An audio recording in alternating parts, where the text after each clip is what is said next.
Assalamualaikum warahmatullahi wabarakatuh.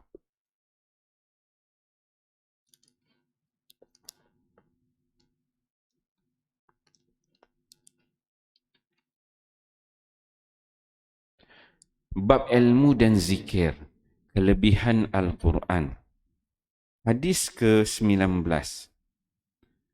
An Abdullah bin Amru radhiyallahu anhuma عن النبي صلى الله عليه وسلم قال يقال يعني لصاحب القرآن اقرأ وارقى ورتل كما كنت ترتل في الدنيا فإن منزلتك عند آخر آية تقرأ بها رواه الترمذي وقال هذا حديث حسن صحيح باب إن الذي ليس في جوفه من القرآن. Sayyidina Abdullah bin Amr meriwayatkan bahawa Nabi sallallahu alaihi wasallam bersabda, pada hari kiamat akan diseru kepada ahli Al-Quran, teruskanlah membaca Al-Quran dan naiklah tingkat-tingkat syurga. Bacalah dengan tartil sebagaimana di dunia kamu telah membaca dengan tartil. Makam kamu ialah pada ketinggian yang kamu sampai semasa membaca ayat yang terakhir Tirmizi. Keterangan, maksud Ahlul Quran ialah sama ada Hafiz Al-Quran atau seseorang yang banyak membaca Al-Quran ataupun seseorang yang beramal dengan Al-Quran di samping dia merenung makna-makna Al-Quran. Alhamdulillah tuan-tuan mulia, pagi ini kita membaca satu hadis Nabi sallallahu alaihi wasallam. Hadis di bawah tajuk ilmu dan zikir yang membicarakan tentang kelebihan Al-Quran. Hadis yang ke-19 itu hadis yang diriwayatkan oleh Abdullah bin Amru bin Al-As radhiyallahu anhu. Nama Abdullah ni kita dah beberapa kali ceritakan. Ada Abdullah bin Umar, ini Abdullah bin Amru. Pernah saya ceritakan Abdullah bin Amru ni yang dia tak kahwin-kahwin, akhirnya kahwin, tak dapat nak bersama dengan isteri, sibuk hidup dia. Siang dia berpuasa, malam dia membaca Al-Quran, dan setiap hari dia mengkhatamkan Al-Quran sebanyak 30 juzuk sampailah dia wafat. Dia berjanji kepada Allah Subhanahu, kepada Nabi sallallahu alaihi wasallam bahawa dia akan istiqamah untuk terus tiap-tiap hari mengkhatamkan Al-Quran sebanyak 30 juzuk. Walaupun Nabi bagi dia diskaun. Nabi kata, sehari baca 1 juzuk dah lah. Sebulan sekali khatam. Tapi tak nak. Dia berkeras tiap-tiap hari dia nak khatam 30 juzuk Al-Quran. Siang puasa, malam dia qiyam dengan Quran. Itu hebat. Abdullah bin Amru bin Al-As. Jadi dalam hadis yang diriwayatkan ini, daripada Nabi SAW, dia menyebutkan bagaimana dia boleh jadi seorang yang membaca Quran sedemikian. Dia pernah mendengar kata-kata Nabi. Apa kata Nabi? Yuqalu yakni li sahibil Quran. Yang mana Nabi SAW pernah berkata kepada siapa? Sahibil Quran. Maksudnya orang ahlul Al-Quran. Siapa dia ahlul Al-Quran? Ini disebutkan dalam keterangan dekat bawahnya. Sama ada yang pertama dalam keterangan kitab ni dikatakan seorang yang hafiz Al-Quran. Ngapal, baca, hafizkan. Itu yang pertama. Ataupun yang kedua, dia sebut sini, orang yang banyak membaca Al-Quran. Itu yang kedua. Ataupun yang ketiga, orang yang beramal dengan Al-Quran di samping dia merenung isi-isi kandungan Al-Quran. Kalau kita pecahkan kepada keterangannya, ada 4 golongan yang dikatakan sebagai Ahlul Quran. Pertama, Hafiz Al-Quran. Kedua, orang yang banyak baca Al-Quran. Ketiga, orang yang beramal dengan isi kandungan Al-Quran. Yang keempat, orang yang merenungkan isi-isi kandungan makna-makna Al-Quran. Jadi kita nak hafiz Quran ni taklah, kita ni tak hafal lah, kita ni orang marhain aja, orang biasa je, orang kampung. Jadi yang kedua tu kita boleh tuan-tuan ya, kita ni kena banyak membaca Quran. Nak baca Quran ni dia tak perlu sijil tinggi-tinggi, tak perlu susah-susah payah. Datang masjid buka Quran baca je kan. Kat rumah boleh baca, dalam kereta boleh baca, kat pejabat boleh baca, mana-mana kita boleh baca. Baca Al-Quran. Baca aja. Okey, kemudian yang ketiga juga kita boleh jadi golongan yang beramal. Bila kita dah faham hukum hakam tu, kita boleh beramal dengan Al-Quran. Kemudian kita juga boleh merenung makna-makna golongan yang keempat.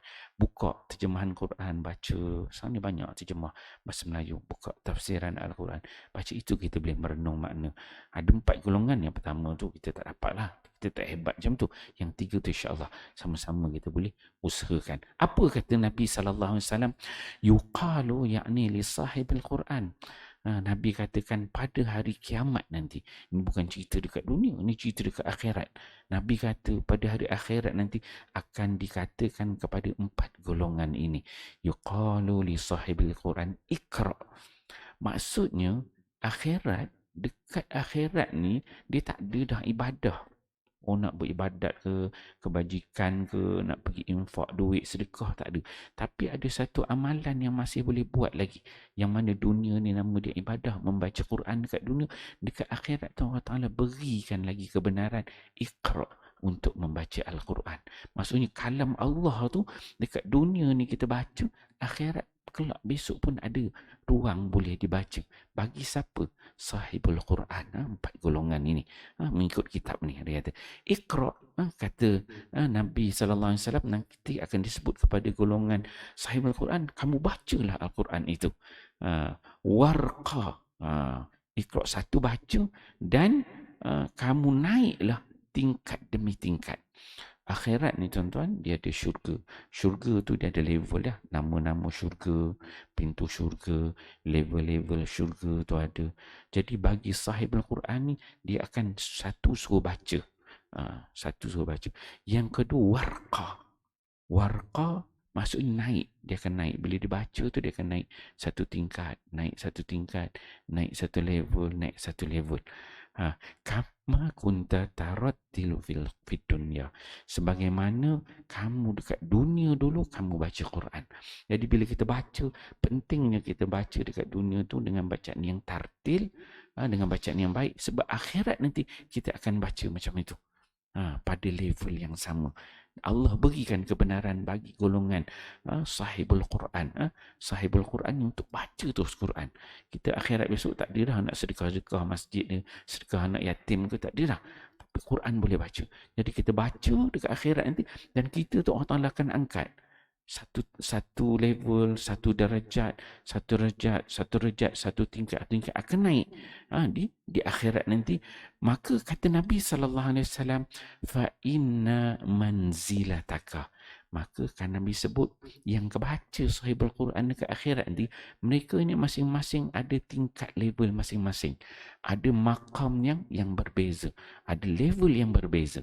Kata Nabi, inda akhiri ayatin taqra'u biha, bahawa golongan 4 golongan ni, mereka ini akan sampai ke satu tingkat yang mana ayat terakhir dia baca. Kalau banyak kita baca dekat dunia ni, maka lagi tinggi level kita di akhirat nanti. Lagi banyak kita menghafal Quran, lagi banyak tingkat kita naik. Lagi banyak kita beramal dengan Quran, lagi tinggi tingkat darjat kita di sana. Lagi banyak kita baca, kita renung makna-makna Al-Quran, maka level kita akan diletakkan lagi tinggi di akhirat kelak nanti. InsyaAllah tuan-tuan mulia, boleh kita dengar hadis ini. Dia satu amalan yang semua orang boleh buat. Saya selalu sebut, Nabi kata iqra'ul Quran, bacalah Quran, fa innahu ya'ti yaumal qiyamah syafi'an li ashabi. Nabi sebut kamu bacalah Quran. Quran itu akan datang pada hari kiamat sebagai syafaat kepada kamu. Nabi sebut iqra', dia baca. Bila Nabi sebut baca ni, dia level paling rendah. Tak perlu nak belajar tinggi-tinggi, tak perlu nak hebat, tak perlu nak kaya, tak perlu nak ada kenderaan besar. Baca tu level paling rendah. Dan kita baca ni dia tak perlu nak tunjuk-tunjuk dengan orang. Kat rumah kita boleh baca, dengan anak-anak kita boleh baca. Tak perlu nak suara macam sedap kan, teranum. Tak, kita baca je. Untuk apa? Yang kita baca tu syafaat kita di hari akhirat kelak besok. Tak perlu macam nak berceramah hebat, pandai kat tu, tak perlu. Kita baca untuk diri kita sendiri, bekal kita sendiri, syafaat bagi kita akhirat kelak esok. InsyaAllah tuan-tuan dia boleh kita fahami di sini. Bukan setakat kita dengar, kita baca, ya, kita faham, amal sampai-sampaikan kepada orang yang kita kenali. Moga-moga membawa keberkatan kepada semua insyaAllah. Kita faham dan amalkan. Wallahu a'lam. Subhanakallah.